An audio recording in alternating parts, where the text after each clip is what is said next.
விஜய் மிகப்பெரிய ஒரு கோழைத்தனமான தலைவராக இருக்கார்.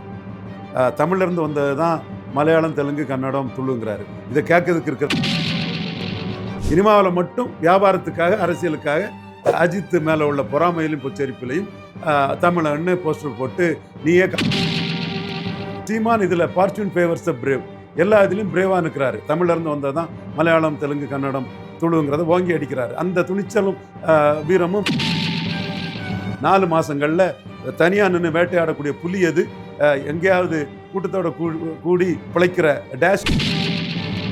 அவங்க இதில் கல், பிற்போக்குத்தனம், காமராஜ் படிக்க வச்சாரு, சீமான் மரம் ஏற வைக்கிறாருன்னு சொல்லிட்டே போகிறாங்க. திமுக, அண்ணா திமுக பிராண்டி விஸ்கிக்கு பின்னாடி மக்கள் மத்தியில் அது சீமான் தான் கேட்குறாரு.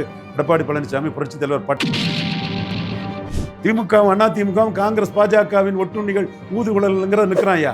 ஏபிசிடி 4 அடிச்சு நிற்கிறான் ஐயா. எடப்பாடியெல்லாம் என்ன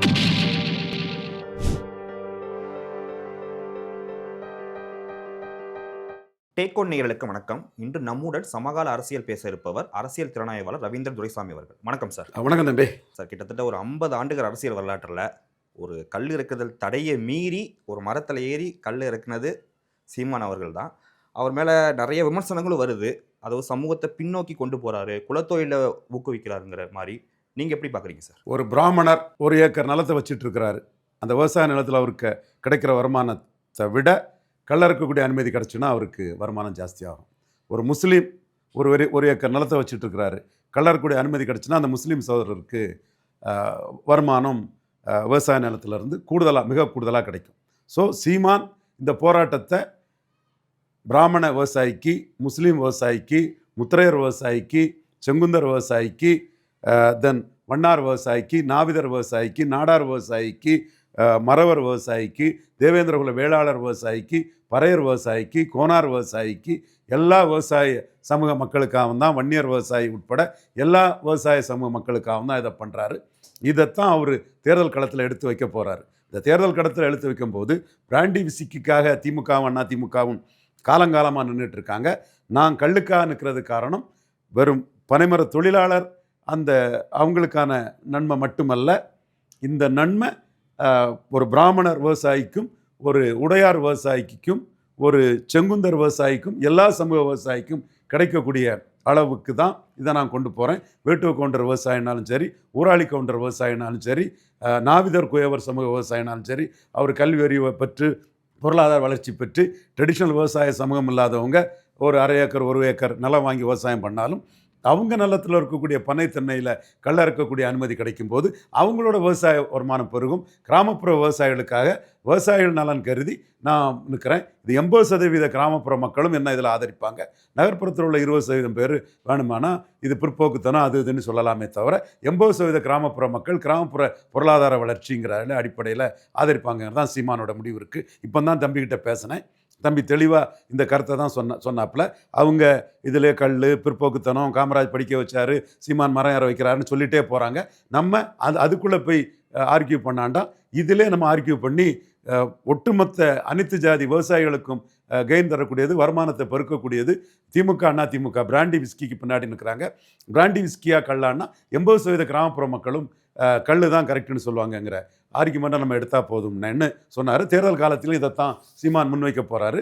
அதையும் தாண்டி இதை ஏறக்கூடிய சமூகம்னு பேசினாலும் சீமான் சார்ந்த நான் சார்ந்த நாடார், சாணார், கிராமணி, மூப்பர், முக்கந்தர் இந்த சமூகம் மட்டுமல்லாமல் இதில் ஈழவர், இல்லத்து பிள்ளைமார், ஈழவர் அவங்களும் இந்த தொழில் பார்க்கக்கூடியவங்க தான். மதுரை முத்து, பொட்டு சுரேஷ் இவங்க ஜாதி, நாஞ்சில் சம்பத்து, நாஞ்சில் மனோகரன் இவங்க ஜாதி, அவங்களும் இந்த தொழில் பார்க்கக்கூடிய ஜாதி தான் நம்மகிட்ட இருக்கிறாங்க. இதையும் தாண்டி வட தமிழகத்தில் மிகவும் பிற்படுத்தப்பட்ட சமூகத்தினர் மறையோர் தொழிலை பண்ணுறாங்க. தம்பி மனோஜே கூட குருவுக்கு சகோதரி மகன் மனோஜே கூட ஆமாண்ணே எங்கள் ஆட்கள் நிறைய பேர் இது தொழில் பண்ணுறாங்கன்னு அவர் அட்வொகேட் பாலா 2 பேருமே சொன்னாங்க.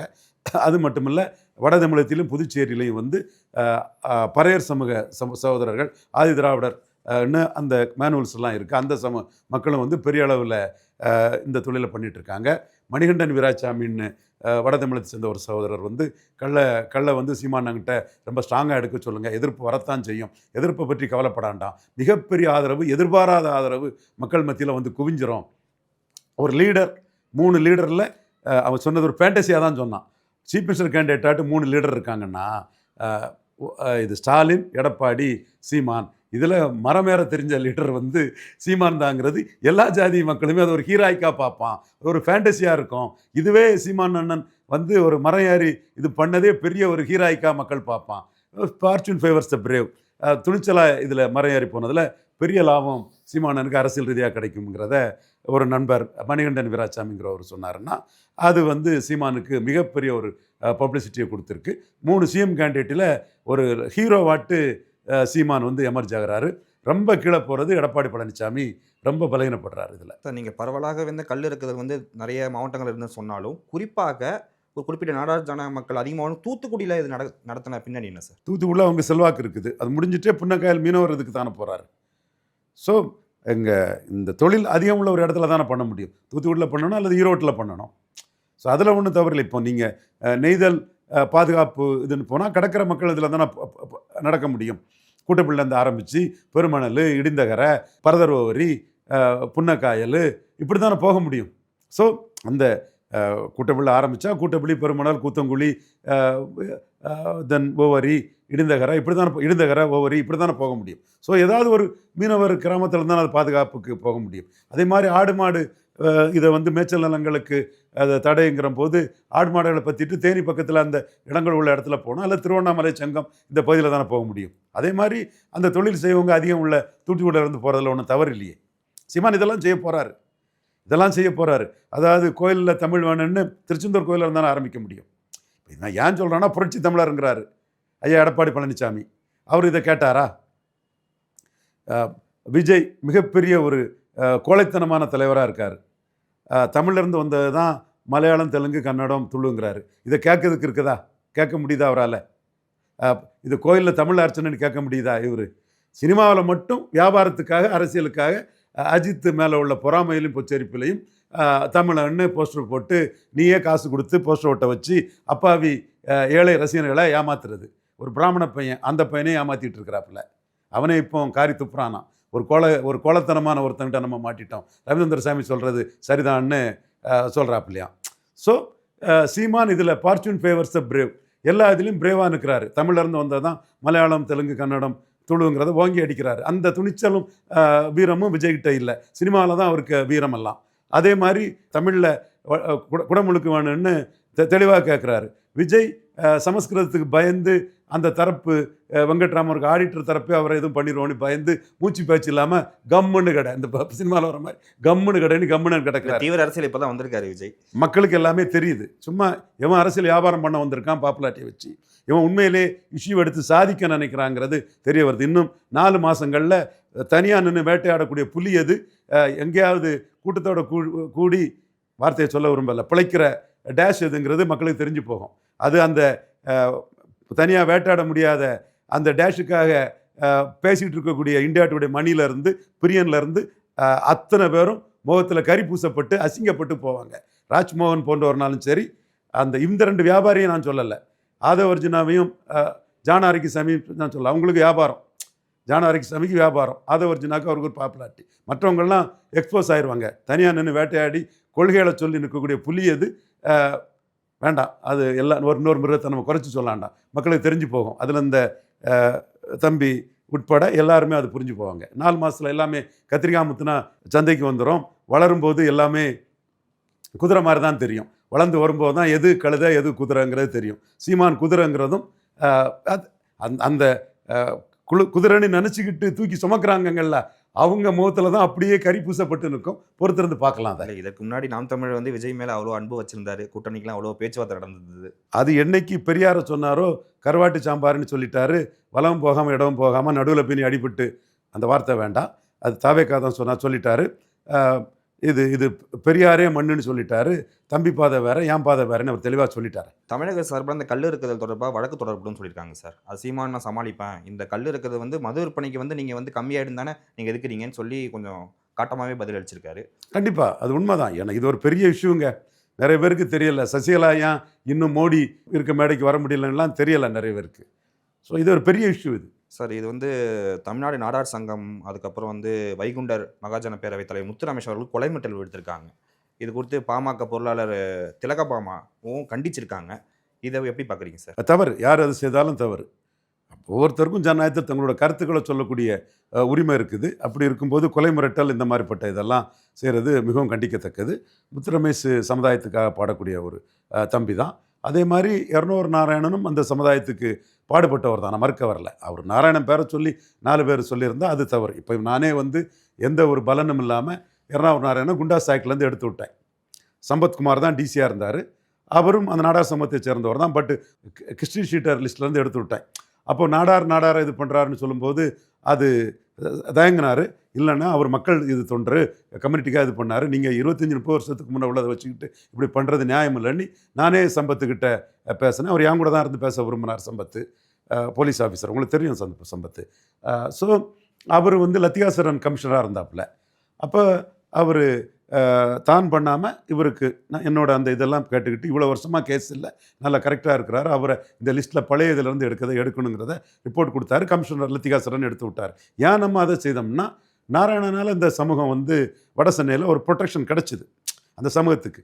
அதே மாதிரி முத்துரமேஷ் வந்து நாராயணனோட தன்மை வேறு, முத்துரமேஷ் தன்மை வந்து வேறு இன்னொரு வகையில் அவர் பண்ணுவார். அப்படி இருக்கும்போது ஒரு சமூகத்துக்குள்ளே நாராயணன் பேரை சொல்லி முத்துரமேஷை மிரட்டுறது இது பண்ணுறது வந்து நியாயமில்லை, ஏற்றுக்கொள்ளத்தக்கதல்ல. சார், நீங்கள் குடமுழுக்கை பற்றி சொன்னீங்க சார். ஜூலை 7 வந்து திருச்செந்தூரில் 12 வருஷத்துக்கு அப்புறம் குடமுழுக்கு நடக்குது.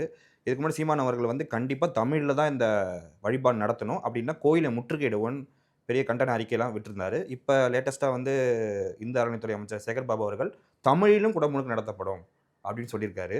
இது சீமானுக்கு கிடைத்த வெற்றியா? இல்லை, ஏற்கனவே இருந்த ரிஜிட் பொசிஷனில் இருந்து கவர்மெண்ட் வர்றது சீமானுக்கு கிடைச்ச வெற்றி தான். ஏன்னா புரட்சி தமிழர் சொல்லக்கூடிய எடப்பாடி பழனிசாமி இதை பற்றி கவலைப்படலையே. அப்போ அவருக்கு சாமின்னு ரங்கராஜ் பாண்டே கிட்ட ஒரு அடிமை மனப்பான்மையோட பேசுவாரே தவிர தமிழ் கோயிலில் வேணுங்கிற அந்த எண்ணம் எதிர்க்கட்சி தலைவரான எடப்பாடி பழனிசாமி ஏயோவுக்கு இல்லையே. அந்த வகையில் சீமான் வந்து இன்னைக்கு தமிழர்கள் மத்தியில் ஒரு அடிமை மனப்பான்மை இல்லாமல் தெளிவாக சுத்த வீரனாக நிற்கிறது சீமான் தாங்கிறது தமிழர்கள் மத்தியில் இன்னைக்கு போய் சேர்ந்துட்டு தானே இருக்குது. ஏதோ அவங்க பூனை கண்ணை மூடனா பூலோங்க இருண்டு போகணுன்னு கணத்து தவளை மாதிரி நினச்சிட்டு இருக்கலாம். மக்கள் மத்தியில் அது சீமான் தான் கேட்குறாரு. எடப்பாடி பழனிசாமி புரட்சி தலைவர் பட்டத்துக்கு தான் ஆசைப்படுறாரு, மற்றபடி அவரால் இந்த விஷயத்தெல்லாம் பேச முடியாத கையேறு நிலையில் இருக்கிறாருங்கிறது மக்களுக்கு தெரியத்தானே செய்யுது. இது சீமானுக்கு செல்வாக்க வளர்க்கும். அனைத்து ஜாதியினர் மத்தியிலையும், தமிழ் பேசக்கூடிய அனைத்து ஜாதியினர் மத்தியிலையும் எடப்பாடி இதை கேட்கல, சீமான் தான் கேட்குறாருன்னு அவருக்கு செல்வாக்க வளர்க்கும். எடப்பாடி தலைமையிலெல்லாம் ஸ்டாலினை எதிர்கொள்ள முடியாதுங்கிற எண்ண ஓட்டமே மக்கள் மத்தியில் வரும். சமஸ்கிருதத்தை தவிர்க்காமல் தமிழிலும் நடத்தப்படும் தான் சொல்லியிருக்காங்க. ஆனால் தமிழ் சீமான் அவர்கள் தமிழில் மட்டும்தான் நடத்தப்படும்னு ஒரு கோரிக்கை வச்சிருக்காரு. இது பெரிய விவாதத்துக்குரிய ஒரு விஷயம். சமஸ்கிருதம்ங்கிறது அது எஸ்டாப்ளிஷ் ஆகிருக்குது. தமிழுக்கு ஆதரவாக நம்ம இருக்குமே தவிர சமஸ்கிருதத்துக்கு எதிர்ன்னு நம்ம இல்லை.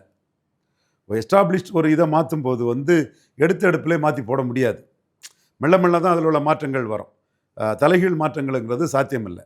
ஸோ அரசும் வந்து சீமானுக்கு கோரிக்கை நியாயத்தையும் மக்கள் மத்தியில் அதற்குரிய ஆதரவையும் உணர்ந்து ஏற்கனவே இருந்த ரிஜிட் ஸ்டாட்லேருந்து ஒரு ஸ்டெப்பு வராங்க.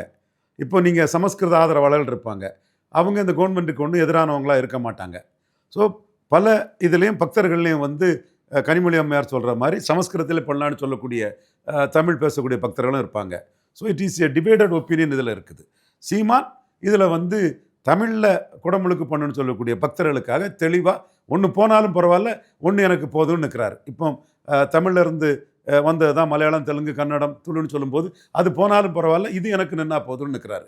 அதே மாதிரி அருந்ததியர் உள்ஒதுக்கீடு விஷயத்தில் எடப்பாடி பழனிசாமி பண்ணது தவறு, ஜெயலலிதா முடிவிலிருந்து அவர் மாறினது தவறு, பறையர்களுக்கும் தேவேந்திர குல வேளாளர்களுக்கும் 5% உயர்த்தி கொடுக்குன்னு சொல்லும்போது அருந்ததியர் வாக்குகள் மு க ஸ்டாலின் பக்கம் போனாலும் பரவாயில்ல, எனக்கு பறையர் தேவேந்திர குல வேளாளர் வாக்கில் உயர்வு வந்தால் போதும்னு நிற்கிறார். ஸோ சீமானுக்கு நிலைப்பாடு ஒரு சைடு தெளிவாக பிடிச்சி நிற்கக்கூடிய நிலைப்பாடாக இருக்குது. சார், இத்தனை நாளாக வந்து அதிமுக பெருசாக விமர்சிக்க அந்த சீமான் வந்து இப்போ பொதுவெளியில் விமர்சிக்க அமைச்சிருக்காரு சார். அதாவது ஸ்டெர்லைட் வழக்கில் உத்தரவிட்ட அந்த யார் அந்த சார், பொள்ளாச்சி வழக்கில் அந்த யார் அந்த சாருன்னு நிறைய விமர்சிக்கிறாரு.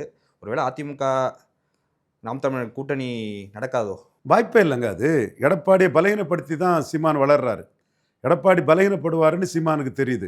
எடப்பாடி தலைமையில் ஒரு போருக்கு போகிறது பூனை தலைமையில் போனது மாதிரின்னு மருதளராஜ் தம்பி சொல்கிறது தான் கரெக்டுன்னு சீமான் நம்புகிறாரு. எடப்பாடி பழனிசாமி தலைமைக்கு மக்கள் வாக்களிக்க மாட்டாங்கன்னு தெரிகிறாரு, உறுதியாக நம்புகிறாரு. 2024 எடப்பாடி வந்து பல இடங்களில் டெபாசிட் இழந்துட்டார். 33 அவர் 20க்கு குறைஞ்சி வந்துட்டார். அதுக்கு பிறகு எடப்பாடி நிலைப்பாட்டை மாற்றுறார்.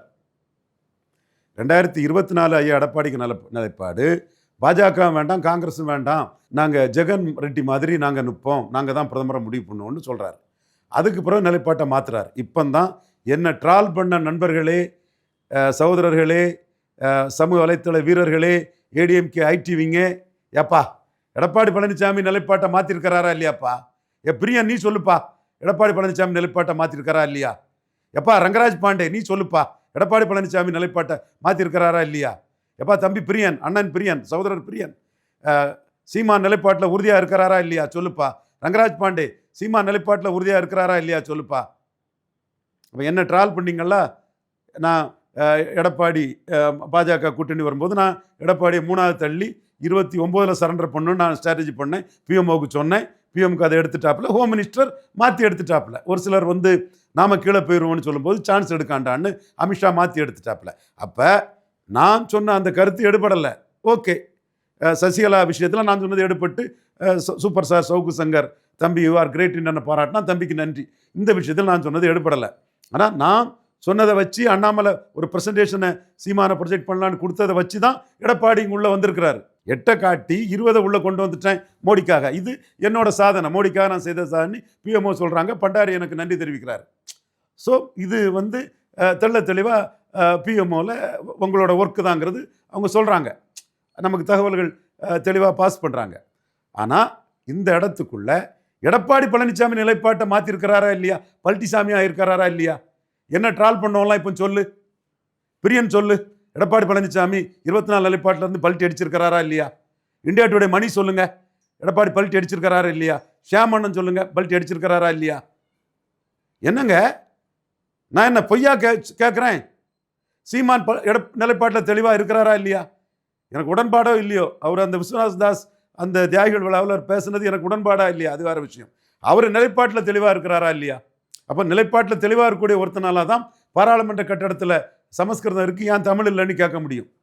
சமஸ்கிருதத்தை மோடி வச்சிருக்கிறது, மோடிக்கு பேக்கிங் கம்யூனிட்டி, பிராமின் கம்யூனிட்டி, தேசபக்தியும் தேவபக்தியும் உள்ள பிராமணர்கள், இது வெஸ்ட் பெங்கால், தமிழ்நாடு தவிர தொடர்ந்து 14 மோடிக்கிட்ட தான் இருக்கிறாங்க. அவர் அதை பண்ணுறது அரசியல் ரீதியாட்டு ஒரு சரியான இதாக தான் நம்ம பார்க்க முடியும். சீமான் அவர் நிலைப்பாட்டிலிருந்து பாராளுமன்ற கட்டடத்தில் சமஸ்கிருதத்துக்கு ஏன் தமிழ் இல்லைன்னு கேட்குறாரு. புரட்சி தமிழர் எடப்பாடி பழனிசாமி என்னைக்காவது கேட்டிருக்கிறாரா?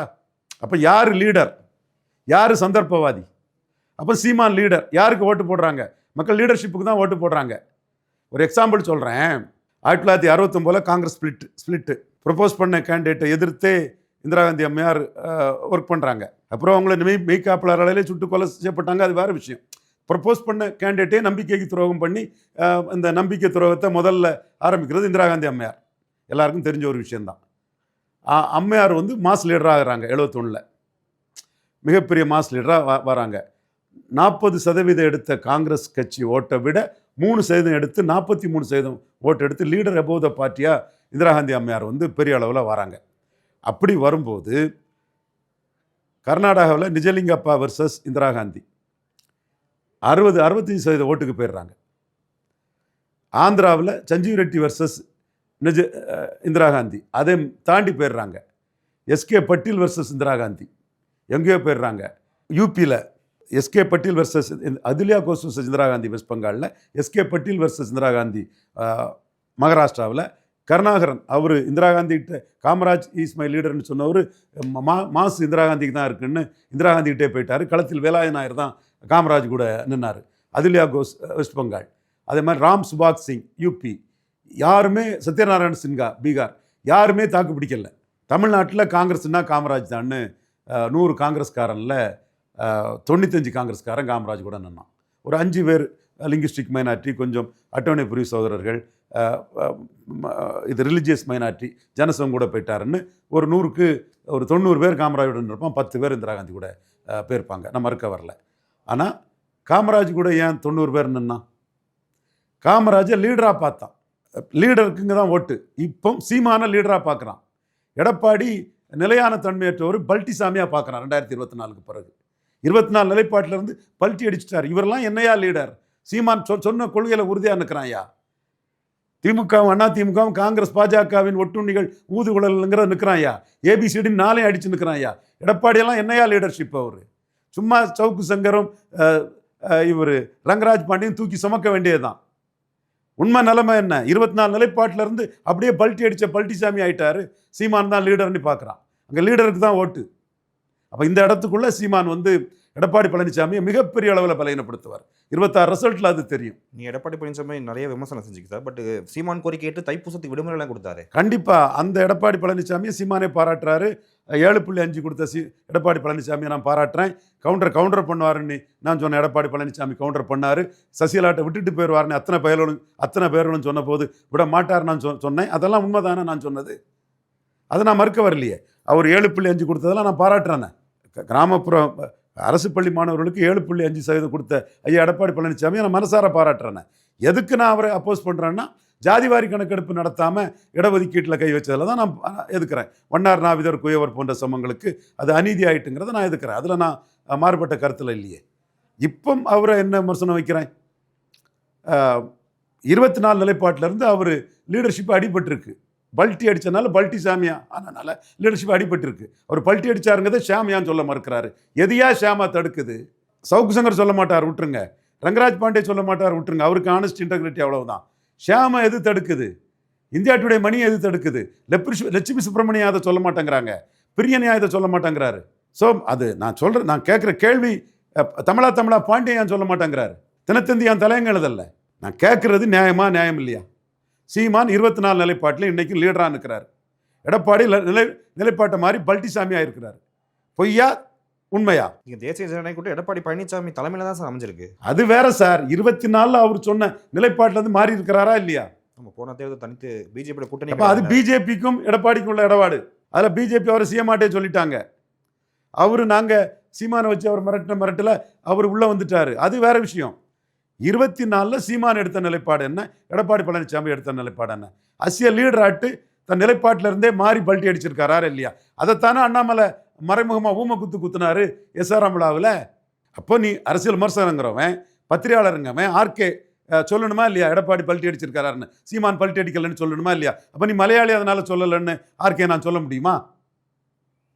அதே மாதிரி தம்பி பிரகாஷ் நக்கீரன் எழுதணுமா இல்லையா? சீமான் நிலைப்பாட்டில் இருக்கிறாரு, எடப்பாடி பல்ட்டி அடிச்சிட்டாருன்னு. ஸோ மக்களுக்கு தெரியும், மக்களுக்கு புரியும். எவன் ஸ்டெடியாக நிலைப்பாட்டில் நிற்கிறான், எவன் பல்ட்டி அடிக்கிறான்னு தெரியும். ஸோ பல்ட்டி அடிக்கிறவன் பலகீனத்தான் படுவான். ஜெயலலிதா உயிரோடு இருக்கும்போது 1% தானே சீமானுக்கு ஓட்டு. எல்லா தேர்தலையும் நின்று 214 நின்று தானே எனக்கு 8.2 வந்திருக்கிறாரு. அப்போ பல்ட்டி அடித்த எடப்பாடி பழனிசாமி விக்கிரவாண்டியில் நிற்காததும் ஈரோடு கிழக்கில் நிற்காததும் சீமான்ட்ட பலகீனப்படுவாருங்கிறத நீ பிரியன் சொல்லணுமா இல்லையா? அறச்சீற்றம் பண்ணக்கூடிய பிரியன் சொல்லணுமா இல்லையா? ரங்கராஜ் பாண்டே சொல்லணுமா இல்லையா? இப்படி தானே தினகரனும் கமலஹாசனும் பலகீனப்பட்டாங்க.